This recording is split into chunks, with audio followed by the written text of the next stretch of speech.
अगर आप कोई भी सर्विस नया-नया जॉइन करते हैं, तो आपको ये मालूम होना ज़रूरी हो जाता है कि आपके सर्विस बुक में किसका-किसका नाम एंट्री कराना ज़रूरी है, जिसको बाद में फाइनेंशियल प्रॉफ़िट, मेडिकल प्रॉफ़िट मिलते रहे। तो अगर आप एसएससी जीडी में हैं या एसएससी जीडी की तैयारी करते हैं या जॉइन कर लिए हैं या करना चाहते हैं या करने के कगार पर हैं, तो आपको सर्विस बुक के बारे में जानकारी रखना ज़रूरी है। तो इसी के रिगार्डिंग मैं बात करूँगा। इससे पहले आपसे रिक्वेस्ट करता हूँ कि अभी तक आपने मेरे चैनल को सब्सक्राइब नहीं किया तो नीचे लाल वाला सब्सक्राइब बटन दबा के चैनल को सब्सक्राइब कर लीजिए, साथ में बेल आइकन भी दबा दीजिए ताकि मैं वीडियो डालूँ तो आपको नोटिफिकेशन मिलता रहे। चलिए मैं वीडियो शुरू करता हूँ।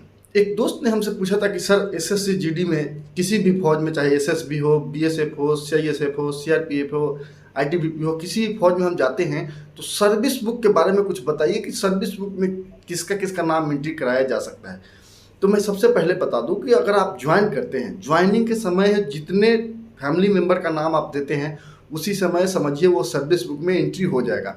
मान लीजिए आप ज्वाइन कर रहे हैं, उस समय आप मैरिड हैं, आपका शादी हो चुका है, आपके बच्चे हैं, अगर ज्वाइन करते हैं उसी समय आपने नाम लिखवा दिया है, जितना भी फैमिली का हो, मम्मी पापा भाई और बीबी बच्चा सबका नाम, जितना का नाम लिखवा दिए हैं, समझिए वो आपके सर्विस बुक में एंट्री हो गया, आसानी से हो जाता है। लेकिन वही अगर उस समय ज्वाइनिंग के समय आपका शादी नहीं हुआ रहता है और बाद में आपका सर्विस लगने के बाद शादी होता है, तो फैमिली का नाम एंट्री कैसे करवाएं अपने सर्विस बुक में। देखिए, शादी के बाद फैमिली का नाम एंट्री करवाना अनिवार्य हो जाता है। शादी जब तक नहीं हुआ है तब तक आप अपने मम्मी को, पापा को, भैया को, चाहे अपने रिलेटिव को नॉमिनी बना सकते हैं, इसमें कोई ये नहीं है।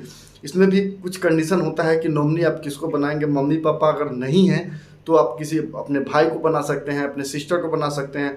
अगर मम्मी पापा भाई बहन कोई नहीं है तो अपने रिलेटिव को बना सकते हैं। लेकिन जब शादी हो जाती है तो नॉमिनी सिर्फ और सिर्फ बीवी को ही बना सकते हैं। मम्मी पापा होने के बाद भी नॉमिनी बीवी को ही बनाया जाता है। उसमें कुछ शेयर डिवाइडेड हो जाता है। यह एक अलग टॉपिक है, मैं इस पर एक अलग से वीडियो बनाऊंगा। तो चलिए मैं फिलहाल बात कर लेता हूं कि सर्विस बुक में किसका किसका नाम एंट्री कराया जा सकता है। देखिए, सर्विस बुक में आप मान लीजिए 5 भाई हैं, तो हो सकता है कि 5 भाई में आपको 2 भाई का शादी हो चुका है, आपका नंबर है, उसके बाद 2 भाई मतलब शादी नहीं हुआ है, तो आप एंट्री करवाने के लिए तो 5 भाई का करवा सकते हैं, लेकिन फ़ायदा कुछ नहीं होगा, आपके सर्विस बुक भरा हुआ रहेगा।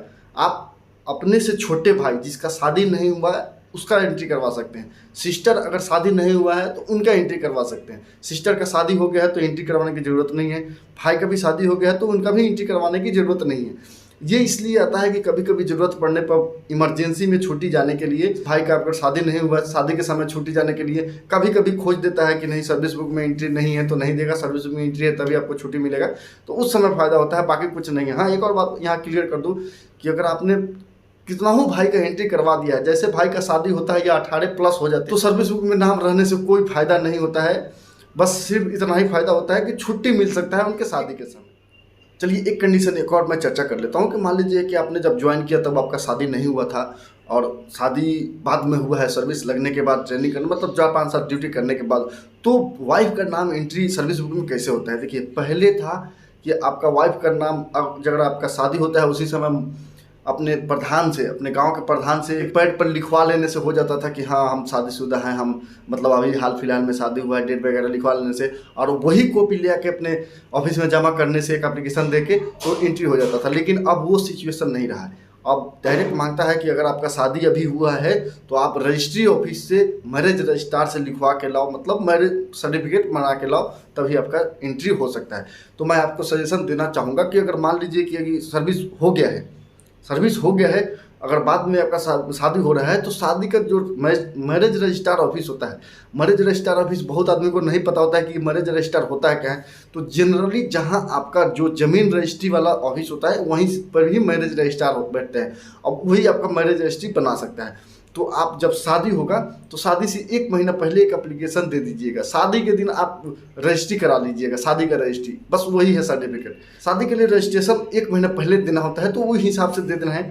एप्लीकेशन देने के 1 महीना बाद और 3 महीने के बीच में आपका सर्टिफिकेट बना कर दे देता है, तो आप उसी हिसाब से 1 महीना पहले आवेदन दे दीजिए कि हम शादी करने वाले हैं, और जब आपका टाइम हो जाए तो आप जाके वहाँ पे दोनों पति पत्नी को खड़ा होना होता है, फोटो खींचता है, सिग्नेचर करवाता है और एक स्टाम्प मार के सील सिग्नेचर करके आपको दे देता है। वो आपको जरूरी हो जाता है। सर्विस ज्वाइन करते समय शादी नहीं हुआ है और बाद में शादी करते हैं तब ये आपको बनवाना पड़ेगा। अगर मान लीजिए किसी कारणवश अगर नहीं बनवाए तो आपको मैरिज सर्टिफिकेट बाद में दौड़ धूप करके बनवाना ही पड़ेगा, वो अपने छुट्टी में जाके।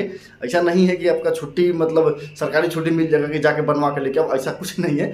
अपनी छुट्टी में जाके तो बहुत परेशानी हो जाएगा। जैसे मैंने जब शादी किया था उस समय रजिस्ट्री नहीं करवाया, बाद में करवाते कराते कम से कम 2.5 साल लग गया, बाद में रजिस्ट्री हुआ और उसके बाद से मेरा एंट्री हो पाया। इसी तरह कोई बच्चा जन्म लेता है तो बच्चा जन्म का जन्म प्रमाण पत्र आपको हॉस्पिटल से ही मिल जाएगा। एक बार और बता दूं कि अगर बच्चा जन्म लेता है तो तुरंत सरकारी हॉस्पिटल में लेके जाइएगा तो वहाँ तुरंत बना देता है। अगर उस समय उस कंडीशन में सरकारी हॉस्पिटल में नहीं जा पाते हैं तो आपको अलग से फिर एक जन्म प्रमाण पत्र बच्चों का बनवाना पड़ेगा, तब जाके आपका एंट्री हो पाएगा। फिर से बता दूं कि अगर आप ज्वाइन करते समय शादीशुदा है, बाल बच्चेदार हैं, तो सबकी एंट्री बिना कुछ कहे सिर्फ नाम लिखवा देते हैं कि हमारे मम्मी पापा हैं, बीबी है, बीबी का नाम, बच्चे का नाम लिखवा देने से वो अपने आप एंट्री हो जाता है। लेकिन ये बाद में जब करते हैं तो इतना तामझाम करना पड़ता है। चलिए एक कंडीशन और मैं बात कर लेता हूँ। मान लीजिए कि आपके सर्विस बुक में मम्मी पापा, भैया, एक दीदी और अपनी बीवी का, ये 5 आदमी का नाम है, प्लस अपने बच्चों का भी नाम एंट्री है। तो इसमें नॉमिनी किसको बनवाया जा सकता है? नॉमिनी कैसे सेलेक्ट करेंगे या नॉमिनी किसको देता है?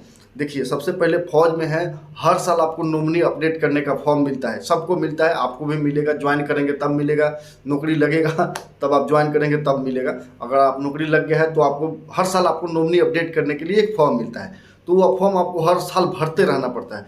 तो उसमें जब तक अपना वाइफ का नाम नॉमिनी नहीं देते हैं तब तक आपको भरते रहना पड़ता है। हालांकि वाइफ का नाम देने के बाद भी नॉमिनी अपडेट करने के लिए फॉर्म आते रहता है, हर साल आपसे अपडेट करवाया जाएगा। तो अगर मान लीजिए कि पहले से शादी, मान लीजिए कि नौकरी हुआ, उस समय आपका शादी नहीं हुआ था, नॉमिनी अपने मम्मी पापा को बना दिया है, 4-5 साल ड्यूटी करने के बाद आपका शादी हुआ, शादी के बाद आप चाहते हैं कि हम अपने फैमिली का मतलब वाइफ का नाम नॉमिनी में रखें, तो उसी समय एक एप्लीकेशन देके, जैसे वाइफ का नाम रजिस्ट्री कराएंगे ना सर्विस बुक में, उसी समय आप नॉमिनी के लिए एक फॉर्म भरता है, फॉर्म भर के दे सकते हैं। यहाँ पे एक सुविधा और मिलता है कि आप नॉमिनी एक से ज़्यादा आदमी को भी डिटेल कर सकते हैं, परसेंटेज वाइज या शेयर वाइज। मान लीजिए कि हम अपने नॉमिनी में मम्मी पापा और बीबी बच्चा सबका नाम देना चाहते हैं। नॉमिनी में, सर्विस बुक में तो रहेगा ही रहेगा, नॉमिनी में अलग से देना पड़ता है। तो नॉमिनी में हम किसको किसको दे सकते हैं? तो शेयर बांट सकते हैं, मम्मी को 25%, पापा को 25%, बच्चों को 25%, बीबी को 25%। तो इस तरह करके 25% करके आप शेयर बांट सकते हैं। नॉमिनी में जो रहते हैं, भगवान ना करे लेकिन जरूरत पड़ने पर, नॉमिनी का कब जरूरत पड़ता है आपको पता ही है, जरूरत पड़ने पर शेयर आपको सबको मिल जाएगा, जिसका जिसका नॉमिनी में शेयर होल्डर दिए रहेंगे। वीडियो लंबा होने लगा है तो चलिए इस वीडियो में मैं इतना ही रखता हूँ। इसी वीडियो का पार्ट 2 मैं जल्द लेके आऊँगा, उसमें मैं बताऊँगा कि अगर सर्विस बुक में मम्मी पापा बीबी बच्चा का नाम एंट्री है तो क्या क्या फ़ायदा मिलता है, प्लस क्या क्या सुविधा मिल सकता है। तो चलिए इस वीडियो में इतना ही रखता हूँ। मैं फिर से रिक्वेस्ट करता हूँ कि अभी तक आपने मेरे चैनल को सब्सक्राइब नहीं किया तो नीचे लाल वाला सब्सक्राइब बटन दबा के चैनल को सब्सक्राइब कर लीजिए, आप में बेल आइकन भी दबा दीजिए ताकि मैं वीडियो डालूँ तो आपको नोटिफिकेशन मिलता रहे। चलिए फिर मिलते हैं अगले वीडियो में, तब तक के लिए नमस्कार, बाय बाय, जय हिंद।